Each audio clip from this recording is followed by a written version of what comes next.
This is the story of how one kid took over the world. And he did it with chocolate. The Boondocks is easily one of my favorite shows ever. Has a great cast, and if I had to put it on a tier list, it's hitting S every time. But one character I'd like to introduce is Riley Freeman.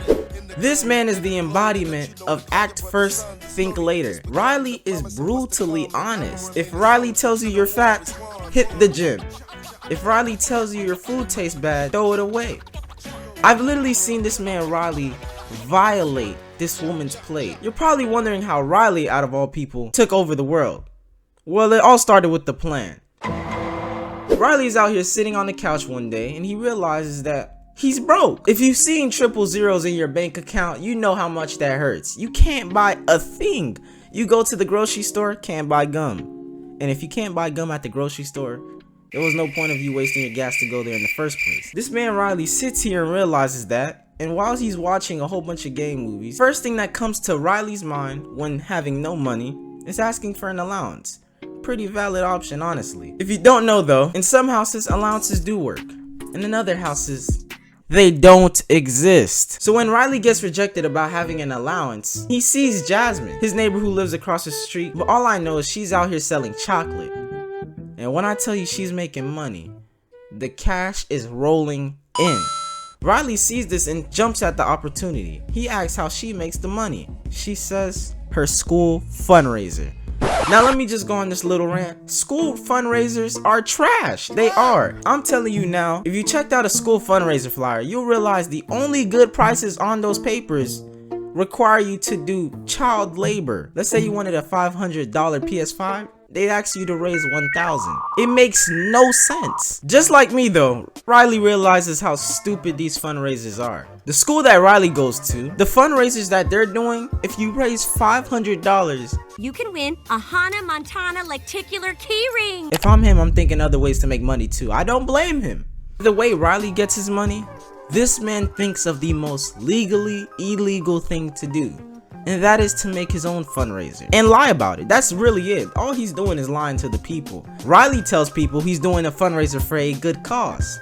The real reason. You want to start a fundraiser with no cause? Cause, nigga. I'm the cause. Cause I want a house. Cause I want a yacht. Cause I want to get this guap, nigga. That's the cause. So this leads us into the operation. The way Riley gets his plan underway is to manufacture chocolates and sell them. That's really it, under his own fundraiser's name. Does it work at first? No, it fails miserably. He's going from door to door and people are literally looking at them, and that's it. That's literally it. They're just looking at them, no money paid. And he leaves. Riley realizes that this plan isn't gonna work with any incentives. So what does he do?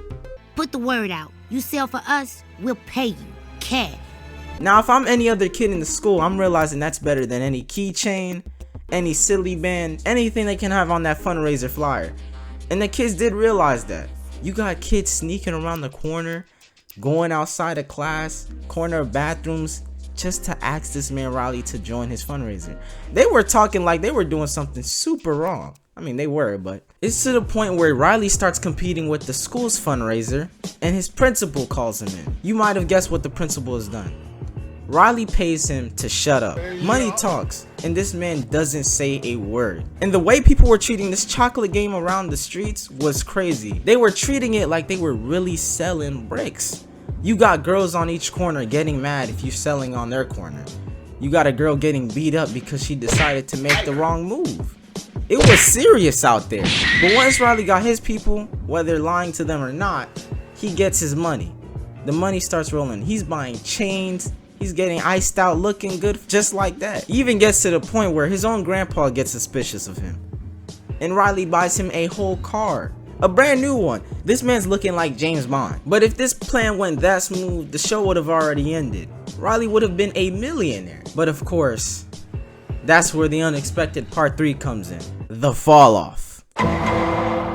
Another company known as World's Ultimate Chocolate tries to interfere with their group, and they start sending messages. They literally boiled a kid in hot chocolate and froze him up. He had to eat his way out of his own trap. These people had zero chill. They were ready to beat up little kids for selling chocolate and taking their money. Riley tells everybody to chill during this situation, but what he didn't know at the time is they already got to him. Granddad tries to go to his car and of course enjoy his James Bond style type vehicle. As soon as he gets near it, it blows up. Now if I'm Riley, right then and there I'm giving up, which is exactly what he did. He went straight to the hotel and tried to have a meeting with the head chief of this world's ultimate chocolate organization. This meeting is where it gets real. You got this angry British man trying to talk to Riley about how he doesn't like people pissing him off with selling chocolate. Now you expect this exchange to go good. He gives Riley a chance and says, "You will work for me, and in return, you'll receive an allowance." Allowance? Yes, allowance. As in, I'm allowing you to keep 10%, and I'm allowing you to keep drawing breath on this earth. Now it could have ended smoothly right there. Riley could have gotten some money, take his L and leave. But this man Riley, for some reason, was watching way too many movies. This man starts cussing up a storm. This is the most I've seen anybody cuss in a minute. This man was cussing more than Kevin Hart special. And the leader of World's Ultimate Chocolate gets so pissed, so angry. He was going to blow Riley's head off. But right as he was going to do that, another gang pulls up. I guess they just didn't have enough money selling their bricks, their actual bricks. And they shoot the leader of World's Ultimate Chocolate. But right when it gets even crazier, the FBI pulls up. It's a whole shootout going on. Mind you, this is over a chocolate bar, by the way. And after Riley barely escapes the shootout, you would think it's over, he got his money, cool. Wrong. But then he proceeds to take the biggest L of all. How much we got? What do you mean? Don't play with me, Jasmine, the money. How much we got? We don't have any money. I donated.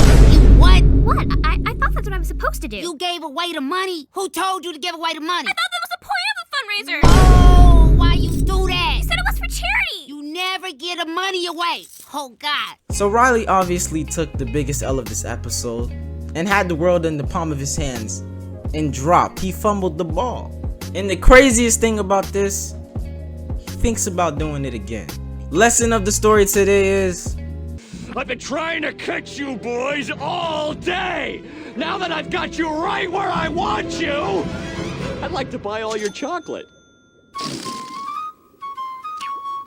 thanks for watching, God bless, and peace.